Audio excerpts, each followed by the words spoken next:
September 29th, 2007. Is Florida over? The cover page of the Wall Street Journal. Overcrowded roads, higher utility costs, higher taxes, cost of living. People are leaving the state. That was 2007, September of 2007. A month later, well, job seeking blues, we've got the area job loss will be worth it over one in the nation. 2008, it's July 2008. Area job loss is number 2. Remember, I told you, we're focusing on the home building industry. That's where our jobs are.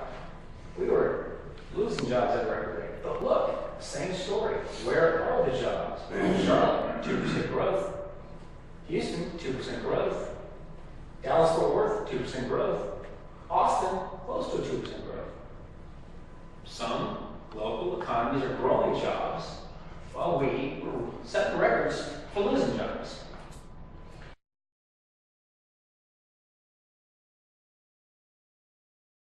Well, the reason I'm proposing it now is because the economy is bad, and we don't have jobs. And I'm just not thinking it's going to just bounce back.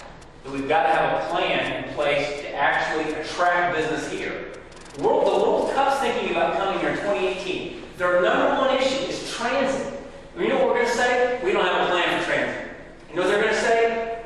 Hello, Miami, or some other place. I mean, that's the number one issue. When you talk to companies and businesses, what are they looking for? How do you get around? My employees want a place to get around. And we're saying what we're talking about right now, I'm talking about 5 years. You're right, it takes 10 years to build the rail line out. The buses will see immediately. The flex systems will see almost immediately. The road line will see almost immediately. And we'll be dealing with the problem. Then we can tell people, think about this. Businesses are thinking about where they're going to go. Tampa and Hillsborough counties investing hundreds of millions of dollars in transportation systems. You're a high-tech business company, you're looking at the USF area, you're thinking about relocating, you're worried about the traffic, and then maybe the high-speed rail system comes in, now you've got billions coming in over there, and hundreds of millions being spent on infrastructure. If I'm a business, that's where I want to go. I think it's the greatest possible way of saying to the world, come here and set up your business. Not, we're the only community of 25 that doesn't have a transit plan, and we're not even going to consider one until things get better, and then someone else can pay for it. Does anyone?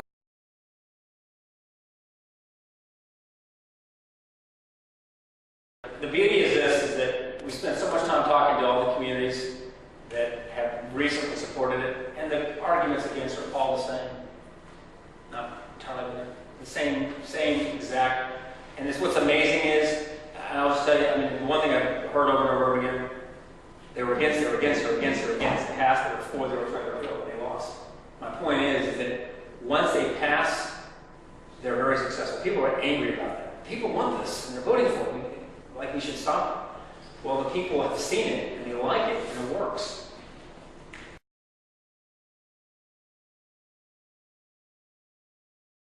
The problem is, we've not ever had a plan. We've just grown and lived off it. Sold all sorts of things, concrete, wood, steel, and made tons of money and loved it. And anytime we talk about a plan, people go, no, we don't need a plan. And I think we definitely need a plan. So I'm hopeful that this plan will be successful. And really, here's the thing. I would be shocked, and we're going to work very hard, if at the end of this discussion, out here, you don't get an 85% support.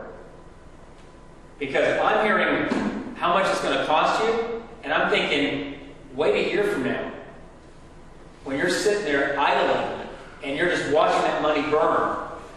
The 25X is full, standing room only, from Brandon to down to the base.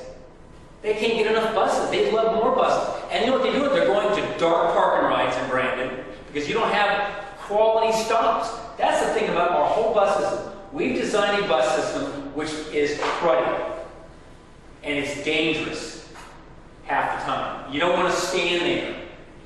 Why not have nice buses, nice bus stops, covers, lights?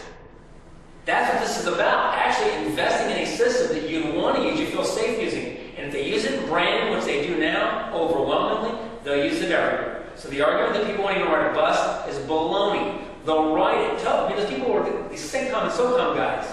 These aren't liberal socialists. And they Right at me. He's looking right No, at I'm me.